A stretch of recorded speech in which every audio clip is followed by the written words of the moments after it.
তোদের কোনো চিন্তা নেই, যতদিন না জল নামে তোরা সবাই আমাদের কাছে থাকবি। কি বলো গিন্নি? তুমি ঠিক বলেছ গো, আমাদের বুড়ো বুড়ির সংসার, তোরা থাকলে তো আমাদের ভালো রে।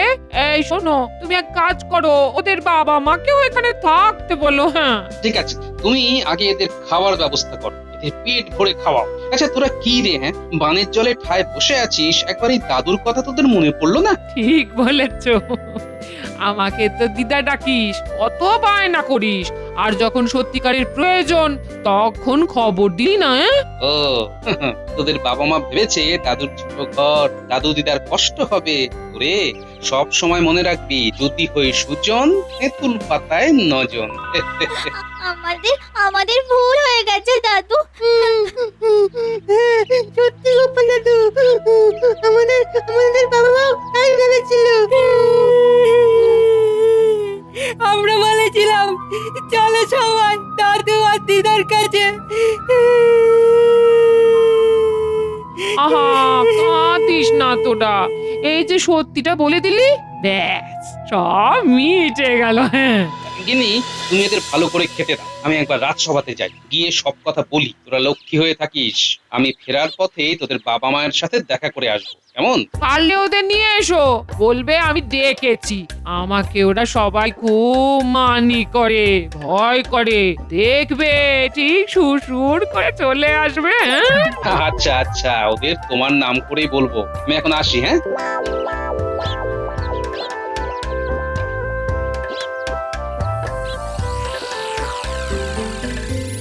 এ কি, এখনো গোপাল আসেনি? এখন বিশেষ অধিবেশন চলছে, এই সময় প্রতিটা মুহূর্ত কত জরুরি। মহারাজ, আপনি কার ওপর নির্ভর করছেন? গোপালের ওপর? মন্ত্রী, এবার তুমি একটু থামো। তোমার এই গোপালের প্রতি বিরাগ এখন আমার বিচার্য বিষয় নয়। ওই তো গোপাল আসছে। ও গোপাল, তোমার কেন এত দেরি? তুমি এসো না তাড়াতাড়ি। প্রণাম মহারাজ। এ কি, আজ তোমার এত দেরি হলো কেন? কি আর বলবো মহারাজ, সকালে আমার নাতি নাতনি গুলো আমার বাড়ি এসে হাজির। আমি থাকতে তোমার বাড়ি কেন? আমি রাজা, আমার কাছে আসবে, আমি ওদের প্রতিপালক। সেটাই তো গোপাল ভুলে গেছে। গোপাল মনে করেছে যে গোপাল রাজা। ক্ষমা করবেন মন্ত্রী মশাই, আমার নিজেকে রাজা ভাববার মতো কোনো মানসিকতা নেই। মন্ত্রী, নিজেদের মধ্যে বিবাদ এবার বন্ধ রাখো। এই বিষয়টা আমি বরং পরে দেখব। এখন প্রজাদের মনে এই বিশ্বাস আনতে হবে যে কেউ না থাকলেও রাজা ওদের সাথে আছে। এটাই তো সঠিক কথা মহারাজ, রাজাই তো ভগবান। বাহ বাহ বাহ, খুব ভালো বলেছ তো। আমি তোমার এই কথায় খুব খুশি হয়েছি। আমাদের রাজা আমাদের কাছে ভগবান, এটা সবাইকে বোঝাতে হবে। সাধু সাধু। এ কি গোপাল, মন্ত্রীর কথায় কোনো উত্তর দিলে না তো? তা তুমি কি মন্ত্রীর কথার সঙ্গে একমত নও? না মহারাজ, আমার কাছে রাজা প্রজাদের প্রতিনিধি, রাজা ভগবান নন। আর প্রজাদের প্রতিনিধি হওয়াটা খুবই গৌরবের বলে আমি মনে করি। গোপাল, তুমি কি বলছো তুমি বুঝতে পারছো তো? মন্ত্রী, তুমি ঘোষণা করে দাও, মহারাজ প্রজাদের স্বার্থে তার কোষাগার উন্মুক্ত করে দিয়েছেন। এটাকে আত্মপ্রচার বলে মহারাজ। বন্যা কবলিত প্রজাদের পাশে দাঁড়ানো রাজার কর্তব্য, এটা প্রচারের সময় নয় মহারাজ। তোমার স্পর্ধা দেখে আমি অবাক হয়ে যাচ্ছি। তোমাকে আমি একটু বেশি গুরুত্ব দিই বলে তুমি কিন্তু মাথা কিনে নিতে পারো না। আমি তো সত্যি কথা বলতে ভয় পাই না মহারাজ, একদিন আপনি আপনার ভুল বুঝতে পারবেন। গোপাল, অনেক হয়েছে, এবার থামো, নইলে রাজসভা থেকে তোমাকে বহিষ্কার করতে বাধ্য হব। অন্যায়কে আমি সহ্য করি না মহারাজ, আপনাকে কষ্ট করে বার করতে হবে না। আমি স্বেচ্ছায় এই রাজসভা ত্যাগ করলাম। বাহ বাহ বাহ বাহ, এ তো মেঘ না চাইতেই জল, বাইরেও জল, রাজসভার ভিতরেও জল।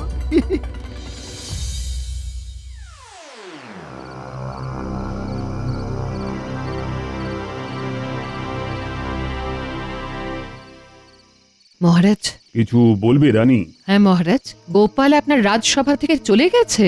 ও চলে যায়নি, আমি ওকে বহিষ্কার করেছি। তর্ক করব না, আমার কাছে খবর ছিল যে গোপাল আপনার কোনো কথায় একটু বিচলিত হয়ে রাজসভা ত্যাগ করে। আপনি বলছেন অন্য কথা, আপনি যখন বলছেন তখন মহারাজ আপনার কথাটা সত্যি বলেই ধরব। আচ্ছা, গোপালকে আমরা বোধহয় একটু বেশি প্রশ্রয় দিচ্ছি। কিসের প্রশ্রয় মহারাজ? ভালোবাসা আপনার কাছে প্রশ্রয় কবে থেকে হলো? আপনি কি গোপালকে ভালোবাসেন না? আমার মুখের ওপর যে কথা বলে তাকে আমি মোটেই ভালোবাসি না, আর সে যদি আমার অধীনস্থ কর্মচারী হয় তবে তো আর কথাই নেই। পুরো বিষয়টা আমি শুনেছি মহারাজ। আমার মনে হয় গোপাল যেটা বলেছে সেটা ঠিক। প্রাণে আত্মপ্রচার ভালো না মহারাজ। রানী, তুমি কি বলছো? আমি রাজা, আমার প্রজারা আমাকে সর্বশক্তিমান মানে এটা বলা আত্মপ্রচার? যে জেগে ঘুমোয় তার ঘুম ভাঙানো আমার কাজ নয় মহারাজ। একটু কটু সত্য কথা বললাম, ক্ষমা করবেন।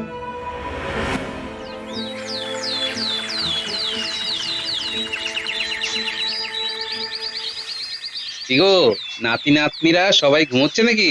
এটা তুমি কি করলে? মহারাজের সাথে কেউ ঝগড়া করে? এ যেন জলে বাস করে কুমিরের সাথে বিবাদ করা। দেখো, কত আমি করার কি আছে? হ্যাঁ, আমি যা বলেছি তা সঠিক বলেছি। শোনো, আমি আজ থেকে বাড়ি ফিরবো না। আমি সবার সাথে সীমান্তে পথের ধুলো কাদায় বসে থাকবো, রাজ্যে ঢুকবো না। তুমি কি করছো, কি বলছো, কি বুঝতে পারছি না। ঘর থাকতে তুমি বাইরে থাকবে? হ্যাঁ, মহারাজকে ঠিক পথে আনতে এটা ছাড়া আমার আর কিচ্ছু করার নেই গিন্নি। শোনো, মহারাজ লোক পাঠিয়ে আমার খবর জানতে চাইবেন। তুমি মহারাজকে সব কথা খুলে বলবে কেন আমি বাইরে আছি, ঠিক আছে? একে আমায় কঠিন সমস্যায় ফেললে তুমি। শোনো গিন্নি, মহারাজকে আমার কাছে আসতে হবেই, আর মহারাজ এলেই মজা শুরু হবে গিন্নি। আমি এখন এলাম।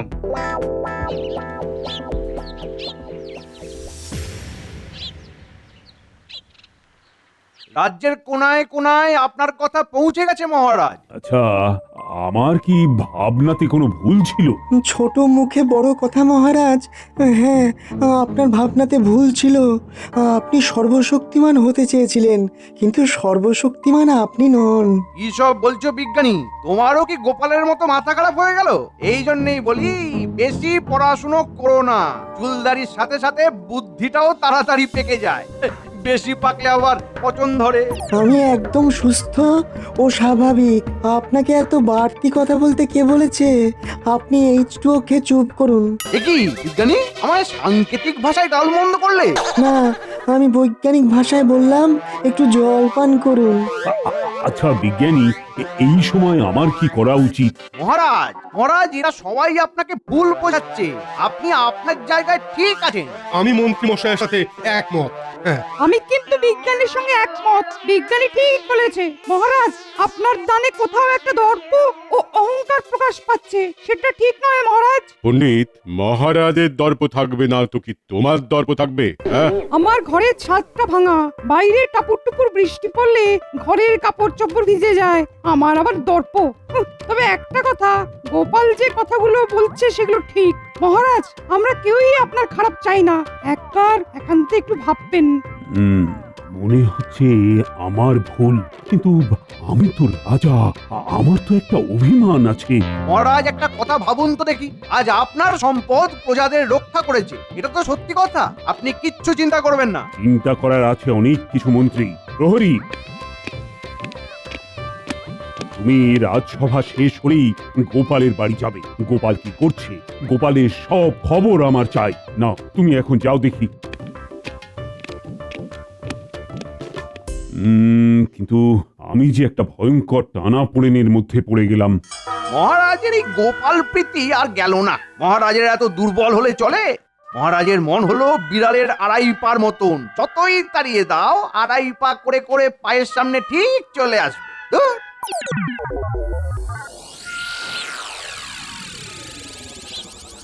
মহারাজ গোপাল দাদার খবর জানতে চাইছেন। খবর জেনে আর কি হবে? উনি কি আর ঘরে আছেন? সে কি, গোপাল দাদা কোথায় গেছে? ওই যেখানে আমাদের বাবা মা আর সব লোকেরা বসে আছে সেখানে, ওই খোলা মাঠে জল কাদার মধ্যে। আমাদের রাজ্যের সীমান্তে সবার সাথে আমাদের গোপাল দাদু আছে। গোপাল দাদুরা খুব কষ্টে আছে। আমাদের বাবা মায়েরা খুব কষ্টে আছে। তুমি গিয়ে মহারাজকে সব বলে দিও প্রহরী কাকা। আমাদের গোপাল দাদু আর ওখানে যারা রয়েছে তাদের সবার জন্য খুব কষ্ট হচ্ছে। আমি মহারাজকে গিয়ে সব জানাবো। আমি এখন আসি।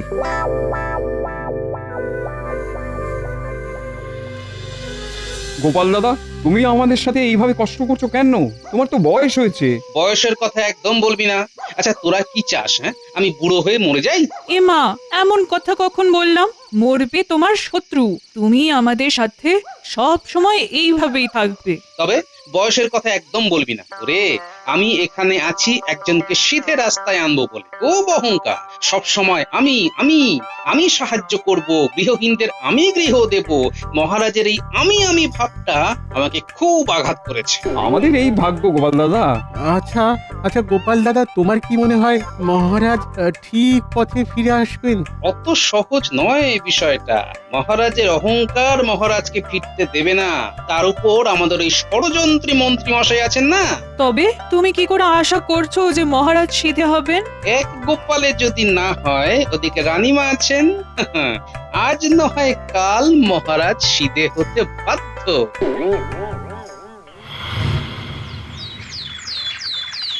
মন্ত্রী, তুমি একবার সীমান্তে গিয়ে গোপালের সাথে দেখা করো। সেই আমাকেই আবার আমার ওই পথের কাটার সাথে কথা বলতে হবে। ওহ, ভালো লাগে না। কি হলো মন্ত্রী, মুখে কথা নেই যে? এতক্ষণ তো একেবারে খই ফুটছিল। মহারাজ, আপনি যা আজ্ঞা দেবেন সেটা মানতে আমি বাধ্য। তবু একটু ভেবে দেখুন, আপনার সম্মানটা তো ধুলোতে মিশে যাচ্ছে মহারাজ। ঠিক আছে, আমি সবার মতামত নিচ্ছি। এই যে পণ্ডিত, তুমি কি বলো? মন্ত্রী মশাই যাওয়ার প্রয়োজন আছে? মহারাজ, আমার মনে হয় যাওয়া উচিত। তুমি তো বলবে, তোমার তো আত্মসম্মান বোধটাই নেই। মন্ত্রী, তর্ক বিতর্কে কি লাভ?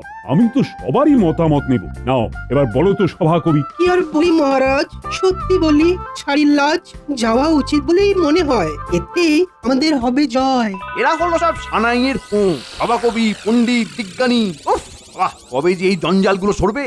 আমার মত যদি জানতে চান, তাহলে আমি এটাই বলবো যে মহারাজ, আপনার পক্ষ থেকে যাওয়া উচিত। মহারাজের পক্ষ থেকে কারোর যাবার প্রয়োজন আছে বলে আমার মনে হয় না। মহারাজ তার দায়িত্ব পালন করেছেন। আমিও রাজবৈদ্যর সঙ্গে একমত। আমার মতে মন্ত্রী, তুমি একবার রাজ প্রতিনিধি হয়ে ওদের সাথে দেখা করো। ওরা কেন আমার দেওয়া ত্রাণ সামগ্রী নিচ্ছে না? ওরা কেন বুঝছে না যে আমি ছাড়া ওদের আর কেউ নেই?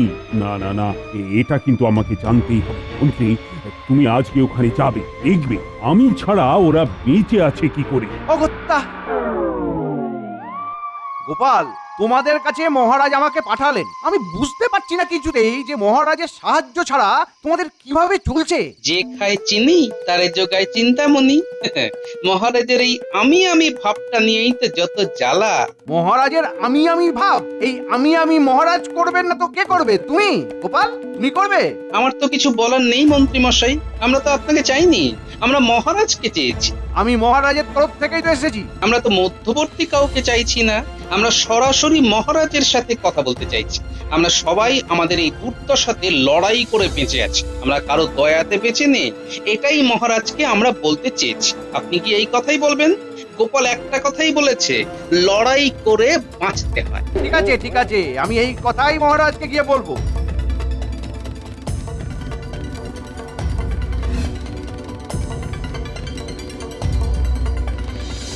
গোপালের খুব বার বেড়েছে মহারাজ। কি সব কথা বললো, আমি তো ভেবে পাচ্ছি না মহারাজ যে এই সেই গোপাল। বলছে লড়াই করে বাঁচতে হয়, কারো দয়াতে নয়। গোপাল তো আমার সাথে কোনো কথাই বলতে চাইলো না মহারাজ। বললো আমরা মহারাজের সাথে কথা বলবো। মহারাজ কি রাখছে? মহারাজ একটু রাগুন না। আরে মুখ দেখে তো কিছু বুঝতেই পারছি না। সবই তো শুনলাম। মন্ত্রী, তুমি তোমার ঘরে যাও, আমাকে বরং একটু ভাবতে দাও। কিছু বুঝতে পারছি না, মুখ দেখে তো কিছুই বুঝতে পারছি না। ঠাকুর, মহারাজকে একটু রাগিয়ে দাও ঠাকুর। আসছি মহারাজ। মহারাজ, মন্ত্রী মশাই কি সংবাদ দিলেন? আরে ওরা সবাই আমার সাথে কথা বলতে চাইছে। আপনার ওদের কাছে যাওয়াই উচিত মহারাজ, নইলে অন্য রাজ্যে একটা খুব খারাপ বার্তা যাবে। আপনি বুঝতে পারছেন না, ওদের সাথে গোপাল আছে, গোপালের বুদ্ধি আছে, আর সবচেয়ে বড় কথা, গোপালের সততা আছে মহারাজ। ঠিক আছে, আমি আজ এক্ষুনি গোপালের কাছে যাব। একা যাবেন না, সব সভাসদদের নিয়ে চলুন। পারলে গোপালকে ফিরিয়ে আনুন মহারাজ।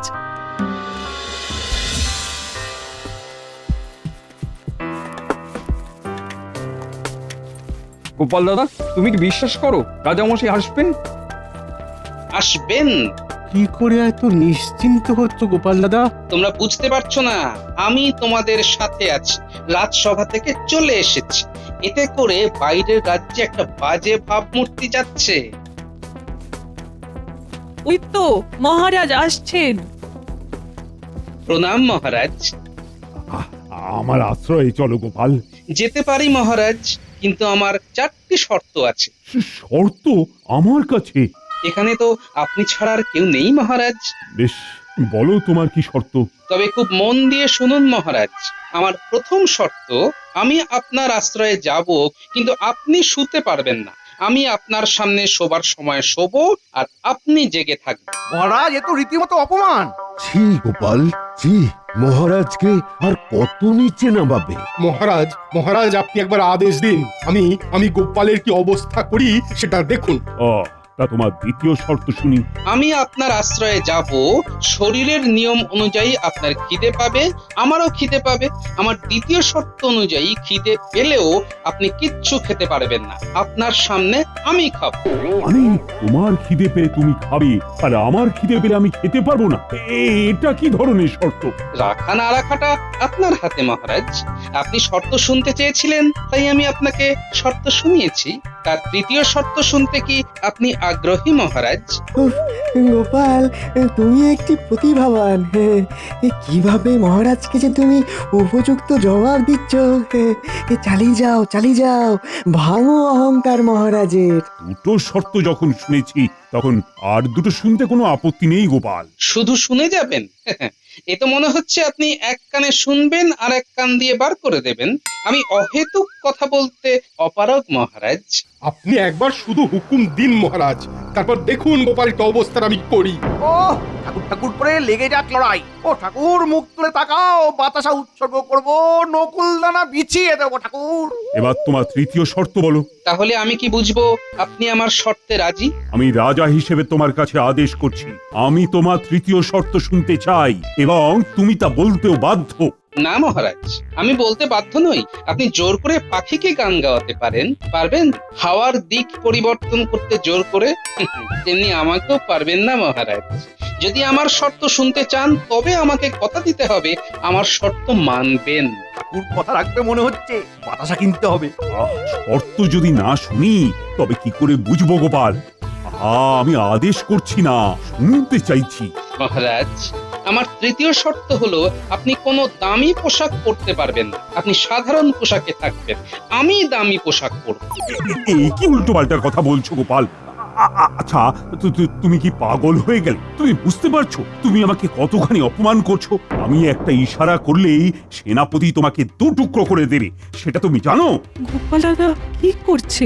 গোপাল দাদাকে মহারাজ তো মেরে ফেলবে। আবার আমি? মহারাজ, আমি দিয়ে কিছু হয় না। আমি রাজা মহারাজ কৃষ্ণচন্দ্র রায়। আমার দাপটে বাঘে গরুতে এক ঘাটে জল খায়, আর তুমি আমাকে অপমান করার সাহস পাও কোথা থেকে? গোপালকে বোধহয় আর বাঁচানো যাবে না। গোপাল, তোমাকে বোধহয় আমরা হারালাম। আমার কবিতা লেখা শেষ, এবার ছাড়বো দেশ। এবার চতুর্থ এবং শেষ শর্ত শুনবেন কি মহারাজ? বলো বলো, আরে আমি তো শুনছি। শোন না, তোরা খাবারগুলো তোদের দাদুর কাছে দিয়ে আয়, আমিও একটু বাদে যাচ্ছি। দাও দিদা। আমরা ছুটতে যাওয়া আর দৌড়ে আসবো। চাঁদের আলো আছে দিদা, কোনো চিন্তা করো না। ঠিক আছে, সাবধানে যা।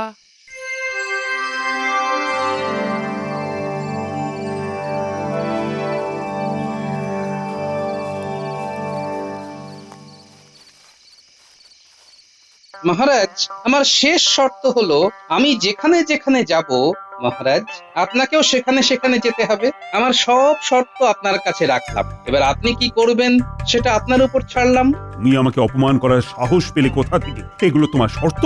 এই প্রতিটা শর্তের মধ্যে দিয়ে তুমি আমাকে চূড়ান্ত অপমান করে গেছো। মহারাজ, আজ কৃষ্ণনগরের প্রতিটা মানুষ কিন্তু আপনার উপর ভীষণ হতাশ। তুমি কি হাত গুনতে জানো গোপাল? মহারাজ, আপনার মন্ত্রী পুরো বিষয়টা সব জানে। মন্ত্রী মশাইয়ের শুধু একটাই চিন্তা, আমাকে কি করে ভাগানো যায়। ঠিক আছে, আমি তাতে কিছু মনে করিনি, কিন্তু মহারাজ আমার কাছে আমার রাজ্য কৃষ্ণনগরের সুনাম অনেক বেশি দরকার, তারপর আপনার। আমার সুনাম যদি তোমার এত বেশি চিন্তার হতো তাহলে তুমি আমার কাছে এই শর্তগুলো রাখতে না। মহারাজ, এবার আপনাকে শর্তগুলো একটু ব্যাখ্যা করি। আমি এই খোলা আকাশের নিচে শুয়ে ঘুমোই এবং নিশ্চিন্তে ঘুমোই। যার আশ্রয়ে আমি আর আমার সাথীরা আছি তিনি কিন্তু ঘুমোন না। মানে তুমি কার আশ্রয়ে আছো? সর্বশক্তিমান যার নির্দেশে রাত দিন হয় তারই আশ্রয়ে আছি। তিনি নিজে ঘুমোন না কিন্তু আমি ঘুমোই। তিনি নিজে কিছু খান না কিন্তু আমি খাই। এরা সবাই খায়। ওই দেখুন মহারাজ, খাবার নিয়ে আমার বানর সেনা চলে এসেছে।